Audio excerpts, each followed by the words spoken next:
स्त्री का घर। तुम्हें कितनी बार बताया है, मेरे तैयार होने से पहले मेरा नाश्ता तैयार हो जाना चाहिए। शादी के 25 सालों बाद भी मुझे क्यों बार बार एक ही बात बतानी पड़ती है। सुरुचि, तुम्हें क्या है? तुम तो आराम से घर पर रहोगी। मुझे काम करना पड़ता है, मुझे काम पर जाना पड़ता है। तुम हो कि हमेशा बेवकूफ़ों जैसी हरकतें करती हो। अगर तुम यह जानबूझकर करती हो तो याद रखना, मुझसे बुरा और कोई नहीं होगा। आज भी सुजीत का पारा चढ़ा हुआ था। इन कटु शब्दों में अपना गुस्सा उतारते हुए गीला तौलिया कुर्सी पर फेंकते हुए सुजीत गुस्से से सुरुचि की तरफ देखने लगा। सुरुचि के लिए सुजीत का यह बेवजह गुस्सा कोई नई बात नहीं थी। वह महीने में 3-4 बार ऐसे ही सुरुचि पर बरस पड़ता था। पहले पहले सुरुचि इसका विरोध किया करती थी, लेकिन जब कई सालों तक सुजीत में कोई बदलाव नहीं दिखा तो सुरुचि ने खुद को ही शादी के 5 साल तक सुरुचि ने पूरी कोशिश की थी कि सुजीत को बदला जाए, लेकिन फालतू का गुस्सा करना और बाद में सुरुचि को ही भला बुरा कहना, यह मानो उसकी रोज की आदत बन गई थी।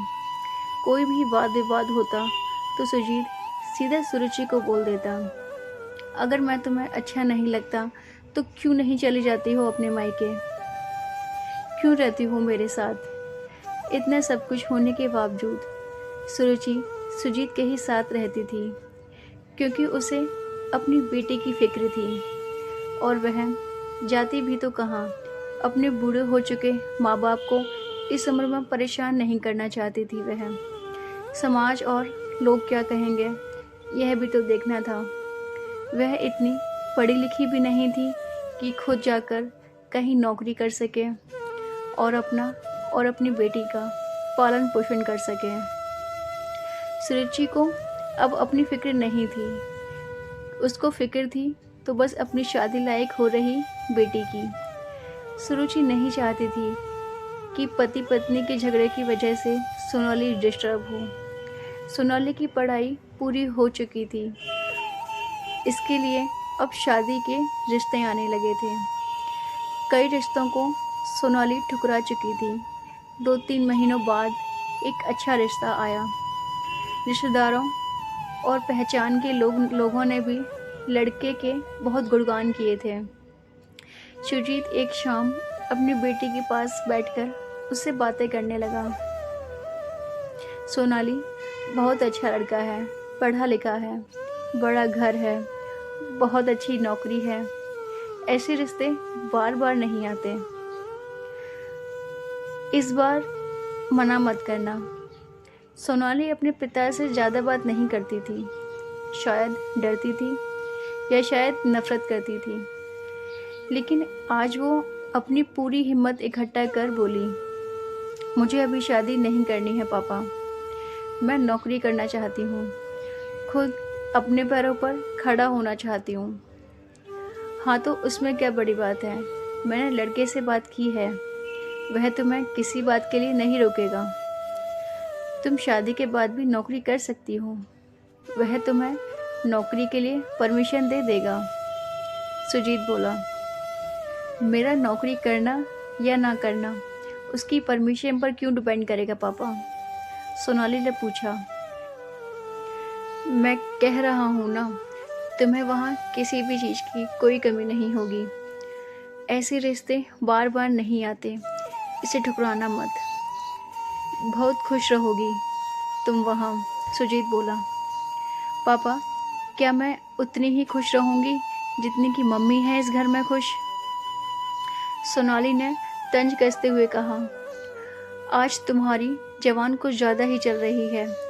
सुजीत गुस्से से आंखें बड़ी करते हुए बोला, पापा, मुझे शादी ही नहीं करनी है, क्योंकि शादी के बाद अगर वह लड़का आपके जैसा निकला तो मैं क्या करूँगी?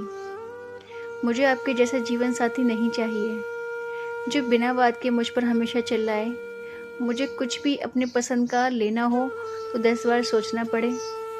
कहीं वह नाराज़ ना हो जाए, मेरी तबीयत कैसी भी हो उसे परवाह ना हो, रोटी थोड़ी सी ही मोटी बन जाए तो घर सर पर उठा ले, उसकी चेकबुक ना मिले तो भी मेरा ही दोष निकाले और हर छोटी मोटी बात पर मुझे मायके जाने के लिए कहे। सोनाली ने अपना दिल खाली करते हुए पापा से सब कह दिया। सुजीत का गुस्सा 7वें आसमान पर था, लेकिन उसके मुंह से एक भी शब्द नहीं निकला। वह सोनाली की बातें सुन रहा था। सोनाली उतना ही बोलकर चुप नहीं हुई। आज पहली बार वह अपने पापा के सामने इतना कुछ बोल रही थी। पापा, आपने माँ के साथ हमेशा गलत व्यवहार किया। आप अपने ऑफिस का गुस्सा बिना सोचे समझे माँ पर उतार देते हैं। कभी इस बात की परवाह भी नहीं की कि उन्हें कैसा लगता होगा। आपकी बातें सुन सुनकर माँ ने अपना स्वाभिमान खो दिया है। सुजीत आज पहली बार अपने किए हुए बर्तावों को महसूस कर पा रहा था। वो इतना ही बोल पाया, जो तुम्हारा मन है वो करो, मैं तो इतना बुरा हूँ ना। सोनाली ने सुजीत का हाथ पकड़ा और बोली, पापा, मुझे सिर्फ एक सवाल का जवाब दे दो। क्या आप चाहोगे कि मेरा पति आपके जैसा हो? अगर आपका जवाब हाँ है तो कर दीजिए मेरा रिश्ता आज ही, और ना है तो मुझे आत्मनिर्भर बनने दीजिए। सुजीत कुछ भी नहीं बोल पाया और वह चुपचाप बाहर चला गया। आज उसे सुरुचि के सामने जाने में शर्म आ रही थी। चलते चलते उसकी आंखों से आंसू बह रहे थे। सुजीत ने आज से अपने आप को बदलने का निश्चय किया।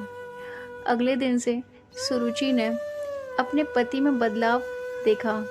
वह सोचने लगी कि जो हिम्मत सोनाली ने दिखाई है, अगर वह हिम्मत मैं पहले ही दिखा देती तो शायद आज यह परिस्थिति कुछ और होती। अब सोनाली पढ़ लिख कर अच्छी नौकरी करने लगी थी और 3 साल बाद उसके लिए एक अच्छा रिश्ता आया। और उसकी विदाई पर सुजीत बोला, बेटा तू हमेशा खुश रहेगी क्योंकि तेरा पति तेरे पापा जैसा नहीं है। सुजीत की यह बात सुनकर सुरुचि और सोनाली की आंखों से आंसू बहने लगे। हमारे समाज में औरतों को भले ही देवी का दर्जा दिया जाता है, लेकिन वह स्वतंत्रता नहीं दी जाती जो उन्हें देनी चाहिए। उन्हें बचपन से ही बताया जाता है कि वह पराया धन है। स्कूल से आने में देर हो जाए तो पिटाई मिलती है, मोबाइल पर बात करते हुए दिख जाए या खिड़की से झांकते हुए दिख जाए तो शक किया जाता है। माँ बाप का घर तुम्हारा नहीं है, पति का घर ही तुम्हारा घर है। जीवन भर यह बातें बता बता कर उन्हें ससुराल भेज दिया जाता है और एक दिन किसी छोटे मोटे झगड़े में ससुराल वाले से उन्हें सुनना पड़ता है कि इस घर को छोड़ दो और मायके चले जाओ।